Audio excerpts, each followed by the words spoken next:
waxaan filayaa inaad meelo badan ku aragtay muuqaalka hadda daawatay camal balse aad ku wareersaneed sidee loo sameeyaa sidee waxaan isku keenaa maanta aniga ayaa ku tusi doono applicationka CapCut ayaad soo furanaysaa markaad soo furatid applicationka new project aad leedahay waxaad soo gashanaysaa muuqaalkaagii koowaad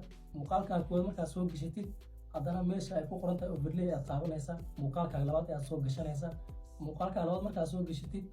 muuqaalkaaga labaad ayaad calaamadaynaysaa mask meesha ku qoran tahay ayaad tagaysaa mask ayaad dhaysaa meeshaan ayaa wareejinaysaa marka hadda jiif waaye jooga ka dhigaysaa 90 degree markuu gaaro waxa waaye waa isla simaysaa